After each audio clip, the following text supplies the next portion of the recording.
Okay, hi everyone. So as you know, we are changing a little bit how our team things work. And today, as part of those changes, I'm the facilitator of this call. So last week, we haven't recorded a call because it wasn't a typical week here with some national holiday. So there's no record, but we are recording it this week. And let's start by what we did last week, starting with Pedro. Go for it. All right. So I have actually the first three ones. So if you don't mind, I'll just go one by one. So Yeah, go for it. you can watch the YouTube video. The pitch I did for the townhouse was the first time we pitched townhouse on its own. And obviously I mentioned talent protocol because it's important, but it's very interesting to see how the pitch is different. I think it's a lot easier to pitch Townhouse than Talent Protocol. I find it a lot easier, but also it's because it's a simpler product. And yeah, this is the first announcement. The second one is I don't want to go into a lot of detail, but we had like you can check our treasury strategy. But given like we updated our treasury strategy during our retreat, me, Felipe, and Andreas, after the Luna crash. But after that, a lot of other things happening. So we decided to take an even more conservative approach to wallets, and this was following advice from a lot of our extended team members, but also larger organizations like Alliance DAO, and we decided to put 87% of our treasury is in safes, and most of it in safes, and only 13% is in decentralized exchanges. So we're keeping an extreme conservative mindset when it comes to treasury management. Okay. Yeah, this is kind of like an announcement, but it also has been, in true honesty, it has been a challenge. Okay. The last one is, just check out the Loom on planning. Keep in mind, we still have to plan season 3. So not in the next community call, the one after. We'll propose to the community season 3 plan. And also for the 22 second half, we're still working on the team KPIs, which are fundamental for the 4-day work week transition. But yeah, just the announcement here, you can watch it. Thanks, Pedro. Felipe, next one is yours. Yes. So the first one is that maybe I'll start with the second one. No, we can start with that one. So we're going to have the Talent House in Paris on July, in a month, from July 18th to July 22nd, and we're going to host a event on Wednesday, July 20th, where we're going to kind of match talents with mentors and people that can help them. So if you're in Paris in that week, or if you know someone that might be interested, either as a talent to kind of find a mentor, or people that can mentor new talent, let us know. Yeah, so that you can attend. Speaking of Talent House, with Talent House, the applications for Talent House in Mexico City closed yesterday. We got 89 applications for Mexico, and yeah, we will review them this week. And we already also got 29 for Bogota and 46 for Lisbon. And both these houses applications will stay open until July 17. So still a lot of time to apply. And as always, there's a link so you can check kind of some of the stats from the candidates, so where they're from, etc. Pedro, do you want to? Yeah, Pedro. Yeah, it's a request on the KPIs. So KPIs until the end of season 2. We're pretty much done on the marketing side and with mine. I need I'll probably go with Fred on his car. We keep and Leal. We pick up Ruben. We close it until we reach Porto. Okay, so we discuss it in the car. Pedro Pereira. And then Pedro Pereira is there. Okay, when we get to Porto, we talk to Pedro Pereira and close this. So we need to close it this week. That's it.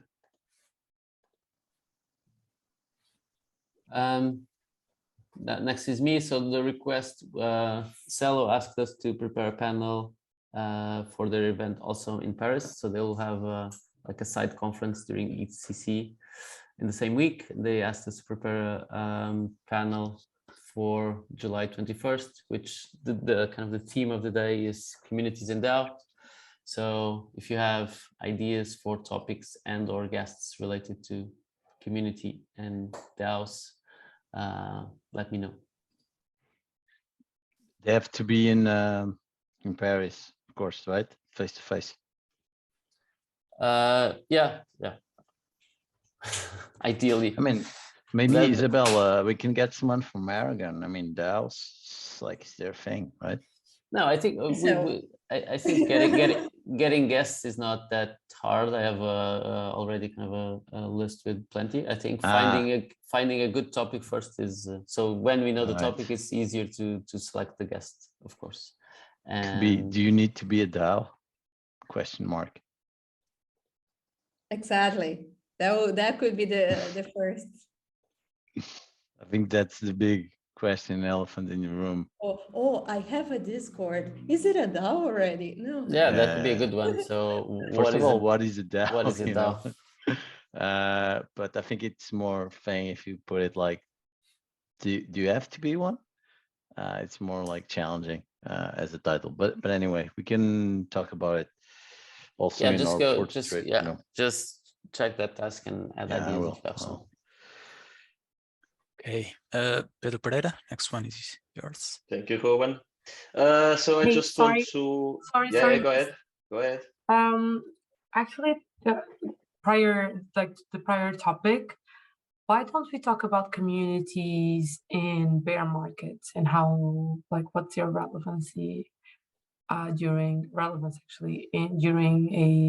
a time where there's not money flowing like crazy, but they're still important and they can also make it or break it, right? They can make or break a project. I don't know. I remember this and I didn't want to forget. Go ahead. Makes sense. Good idea. Mm-hmm. Yep. So yep, just want to welcome our new contractor, Adriana Geraldes. She's a digital designer and will be helping us between 8 to 10 hours per week in everything marketing related. So good news. Nice, welcome. Welcome, Adriana. Sarah, next one.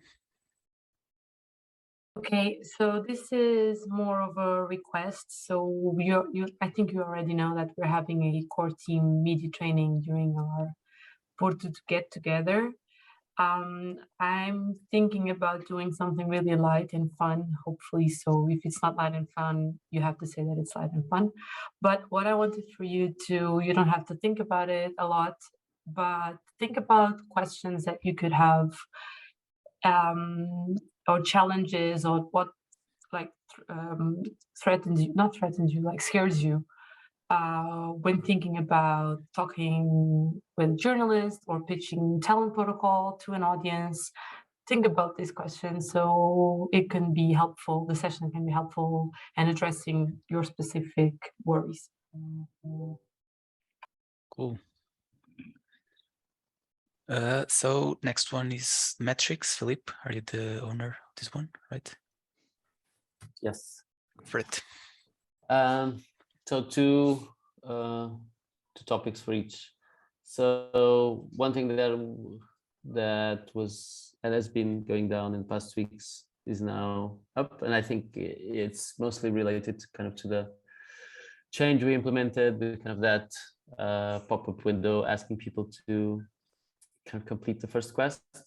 So kind of the activation rate, as you can see, went up almost 50%, which I think Fred can confirm, but it's mostly due to that window where we remind people that they should complete the first quest, which is the about and photo.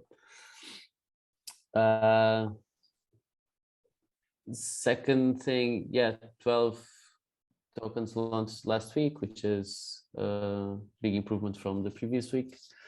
On the downside, kind of the user growth we've been experiencing from in the few last weeks has now finally stopped. So I think my explanation here is that we still got a lot of people coming in from referrals from the referral races.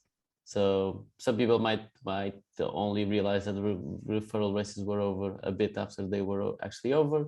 And another possibility is that when you are participating in a referral race, you share kind of your invite link in a lot of Telegram and Discord groups, and some people might just see that invite days or weeks later. So that's why I think we kept on having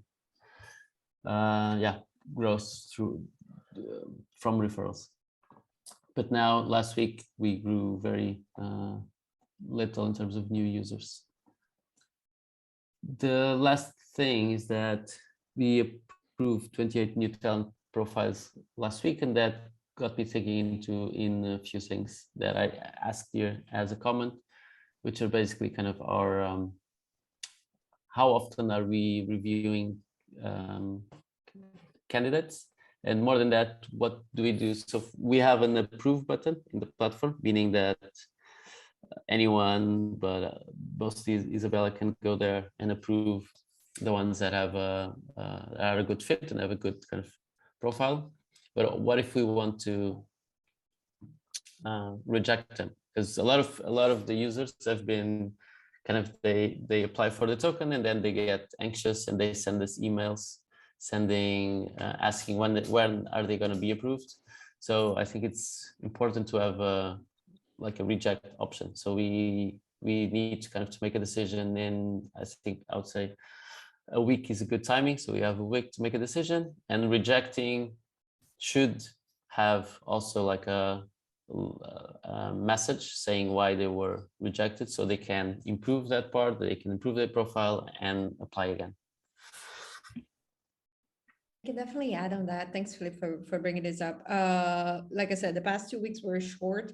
One thing that we haven't realized, or maybe I haven't realized when we shift from the application on Typeform to the application directly on the platform, it's first that we had to deal with all corner cases in the sense that like on Typeform, it was either the person is approved, they can create the profile, and we can pretty much ensure that the quality will be very similar on what they said on the Typeform. Or saying like no, and then that's it.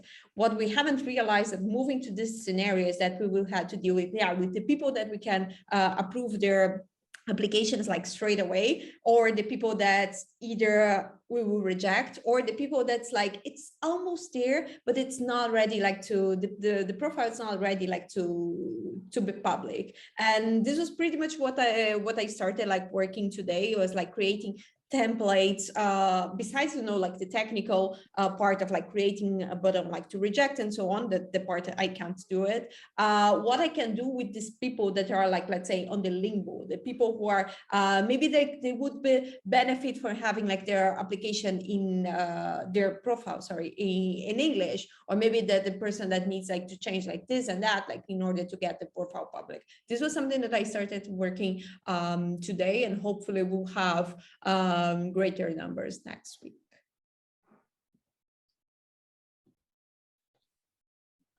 Thank you, Isabella. But what do the rest of you think about this idea of having a reject button? I would say reject was more like profile needs improvements, right? You're not ready yet to launch your talent token, right? So framing rejections is very important, believe me. But forget about the name. The idea is that their status goes from waiting for approval and goes back to they need to apply again. So basically their status goes back. So the ball is on their court again. And that it is on their court again. I totally agree with that. It's the worst thing is just to be there waiting forever. Okay, so having that, or just putting the ball on their court and what they need to do to launch a token. No, there's going to be some edge cases, or maybe they're not edge cases. They're like more than edge, which is people, we don't want them to launch a talent token. Nevertheless, we'll have to at some point decentralize this process, so it doesn't depend on the core team to do this approval or sending it back. But for now, I think that's enough. You know, just approving or sending it back with some feedback.